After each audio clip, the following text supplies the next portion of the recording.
আজকে আমি তোমাদের সাথে চটজলদি একটা ডিম কষার রেসিপি শেয়ার করব। আগের দিনের রাতের ফ্রাইড রাইস করে রাখা ছিল বলতে একটু বেঁচে গেছিলো। তো সেটা খাওয়ার জন্য আমার বর বললো যে একটুখানি ডিম কষা করে তো একদম গায়ে লাগা লাগা করে ওটা দিয়েই খেয়ে নেব। তো আমি ভাবলাম হ্যাঁ ঠিক আছে, রাতের ডিনারে আর বেশি কিছু করব না, যেটা ছিল ওটাকেই ভালো করে গরম ঠরম করে নিলাম। একটুখানি ঘি দিয়ে গোলমরিচ দিয়ে নুন ঠুন দিয়ে ওটাকে গরম করে নিয়েছিলাম, নিয়ে ওটাই খেয়ে নিলাম। আর তার সাথে ডিম কষা করেছিলাম। ডিম কষার রেসিপিটা ডিটেলসে শেয়ার করছি।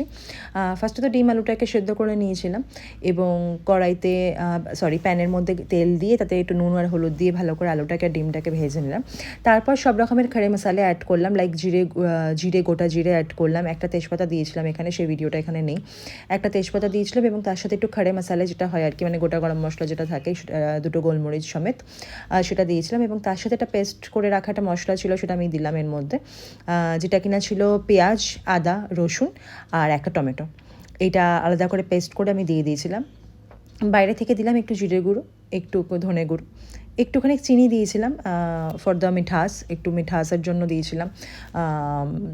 আর লঙ্কা আমি আলাদা করে ব্যবহার করিনি, একটু গোলমরিচ গুঁড়ো দিয়েছিলাম আর তার সাথে দিয়েছিলাম একটুখানি মিট মশলা। ডিম কারি মশলাটা অ্যাকচুয়ালি আমার শেষ হয়ে গেছিলো, এগ কারি মশলাও পাওয়া যায় আজকাল কিনতে, তো ওটা শেষ হয়ে গেছিলো। তো অন্যদিকে ভালো করে মশলাটাকে কষাতে দিয়ে আমি এইদিকে রোজকার কাজ যেটা থাকে বাসন মাজার কাজগুলো করছিলাম। যদিও আমার বাসন মাজার লোক আছে, সেই বাসন মেজে দেয়, ভারতে দিয়ে বাসন মেজে দিয়ে যায়। বাট বিকেলের দিকে চায়ের বাসন বা বিকেলে যদি কিছু জলখাবার খাওয়া হয় তার বাসনগুলো রাত্রেবেলা জমেই থাকে, তো সেইগুলো আমাকেই মাজতে হয়।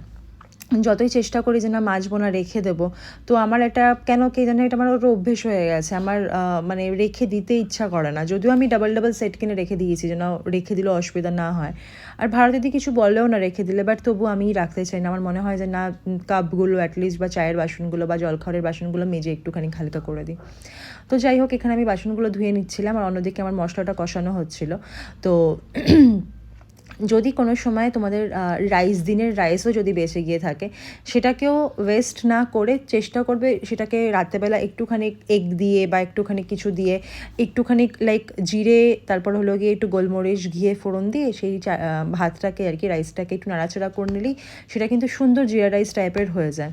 তো এইরকমভাবেও খাওয়া যায়, লাইক দিনের ভাত গরম করেই খেতে হবে বা সেই ভাতকে অন্য কোনো রকমভাবে খাওয়া যাবে, অনেক রকমভাবে খাওয়া যায় সেই জিনিসটাকে। তো যাই হোক, দেখতে পাচ্ছ মশলাটা ভালো করে কষানো হয়ে যাওয়ার পর আমি এখানে ভেজে রাখা ডিমটা আর আলুটা দিয়ে দিয়েছিলাম। দেওয়ার পর আমি একটু নাড়াচাড়া করে দিয়ে দিলাম এতে জল, একদম অল্প একটু জলই দিয়েছিলাম, বিকজ আমি একদম গায়ে মাখা করেছিলাম। তো অল্প একটু জল দিয়ে আর গরম মশলাটা দিয়ে দিয়েছিলাম এখানে। আর এইটা ছিল